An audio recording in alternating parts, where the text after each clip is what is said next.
wabarakatuh, Bu Riza. Waalaikumsalam warahmatullahi wabarakatuh, Bu Istu. Gimana kabarnya hari ini? Baik, alhamdulillah. Ini ngapunten Bu Riza, saya mau merepotkan Bu Riza ini.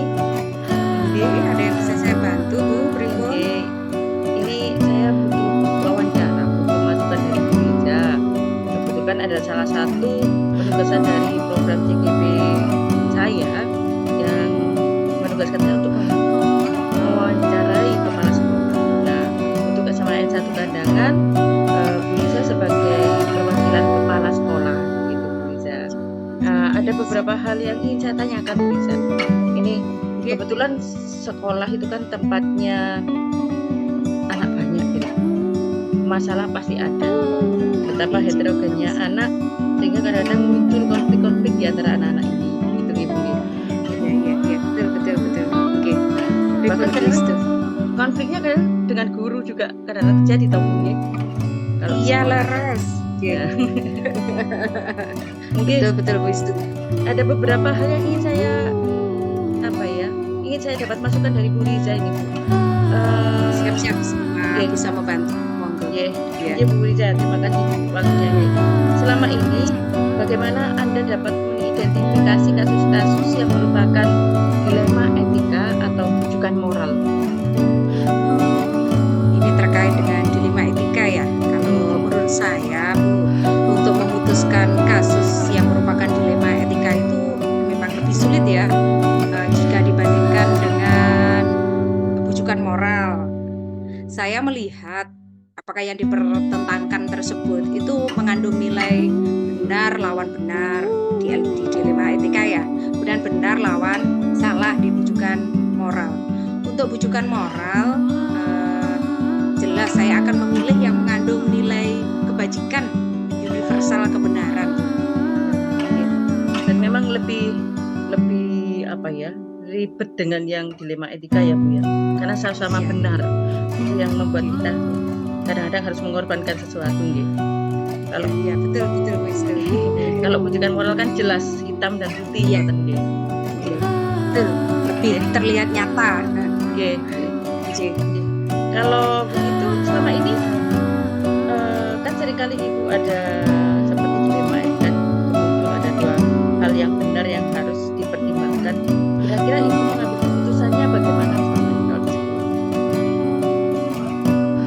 Kalau saya untuk membuat keputusan kasus yang mengandung dilema etika, saya akan melakukan beberapa hal.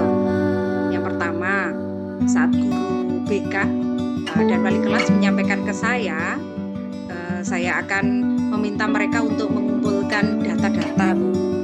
Dan saya juga seringkali terjun untuk mencari data tersebut. Jadi selain dapat dari wali kelas dan BK, saya juga terjun langsung untuk mendapatkan data itu.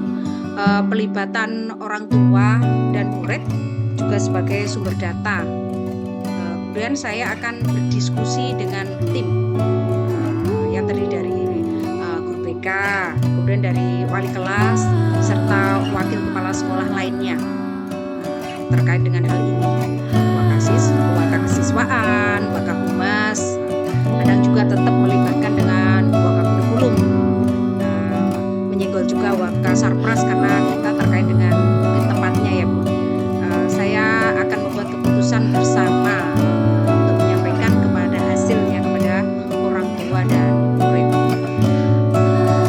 Maksudnya ini Ibu memang lulusan CGP juga ya, jadi sudah prosedurnya sudah luar biasa. Alhamdulillah pengalamannya bisa diterapkan langsung di sekolah ini. Terus langkah-langkah atau prosedur seperti apa Bu yang biasanya sering Ibu lakukan? Kan biasanya sudah terbentuk karena sudah sering terpapar dengan dilema etika, akhirnya Ibu mempunyai pola khusus. Jadi langkah-langkah apa, prosedur apa? Langkah-langkah yang saya lakukan menghadapi dilema etika ini, yang pertama saya akan menerima laporan dari BK dan wali kelas, kemudian mengumpulkan data dari berbagai pihak termasuk orang tua dan murid.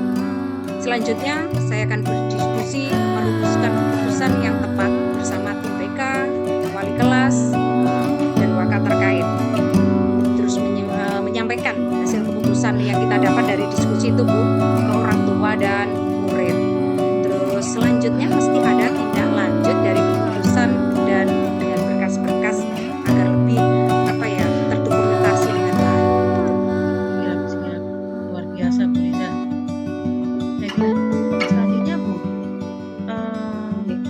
kadang-kadang kan kita ketika kita terjadi dilema etika, ada membuat hal yang membuat kita ragu apakah apa yang kita ambil sudah benar atau salah. Itu kan menjadi dilema di dalam diri. Kira-kira apa sih yang membuat hal apa yang membuat ibu itu mengambil keputusan tertentu, dan hal apa yang bisa membantu ibu secara efektif membantu ibu membuat keputusannya? Oke.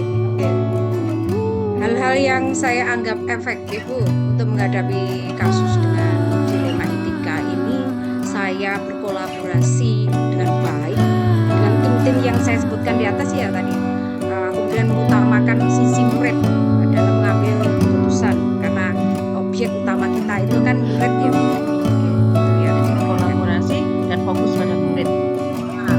Jangan sampai masa depannya yang berantakan seperti itu ya. Iya, betul.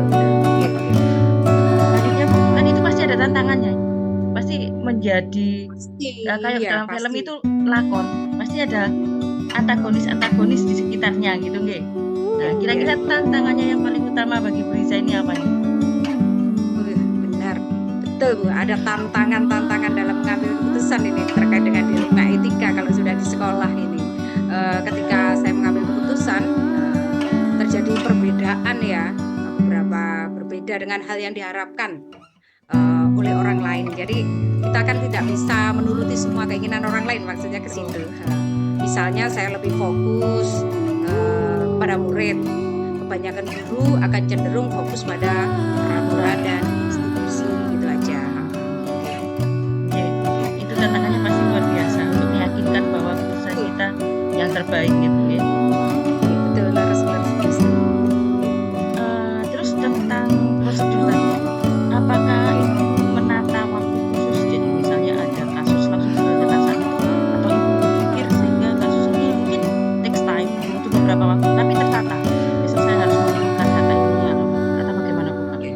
Iya, kita memang tidak langsung bisa ngambil sembrono langsung gitu ya Bun. Kalau menurut saya harus secara khusus membuat tata kala yang tidak saya lakukan, tapi saya akan meminta waktu untuk menyelesaikan kasus, biasanya seminggu, kemudian atau ada jeda lah agar saya tuh ngambil keputusannya tidak sembrono. Takutnya nanti efeknya kan tidak baik ke semua pihak gitu. Oke, siap. Tata kala khusus memang tidak ada, tapi ada waktu-waktu penyelesaian yang dirancang gitu ya Bu. Iya. Kalau memang kadang-kadang kalau kita pakai tata kala malah terlalu kaku ya Bu ya, tidak bisa Iya, betul. karena banyak temuan yang kadang di luar ekspektasi kita. Dugaan kita, iya betul. Oke, leres. Terus Bu, apakah ada seseorang yang menginspirasi atau faktor-faktor apa yang selama ini mempermudah ibu dan membantu ibu dalam mengambil keputusan khusus untuk kasus-kasus dilema ini? Itu saya tuh selalu berkolaborasi dengan tim, itu yang utama bagi saya Bu. Terutama di manajemen ya. Para waka nanti akan meneruskan keputusan, dan yang membuat saya lebih mudah ini adalah saya menempatkan kepentingan murid Bu. Jadi sebagai pertimbangan utama, jadi insya Allah semuanya akan lebih mudah. Tentu saja hal ini akan diikuti oleh komitmen bersama antara pihak sekolah dan orang tua. Jadi kolaborasi tadi yang penting. Baiklah Bu, bukan sudah mengalami beberapa kasus penyelesaian kasus dilema etika. Dari semua kasus dilema etika itu, jika boleh disimpulkan, pelajaran apa yang ada dan ibu dapatkan dari penyelesaian kasus-kasus tersebut? Memang banyak sekali Bu Istu pelajaran yang saya ambil dari menghadapi kasus dilema etika ini memberi kesempatan kepada orang lain untuk berubah, membahagiakan orang lain dan memberi manfaat adalah hal yang membahagiakan bagi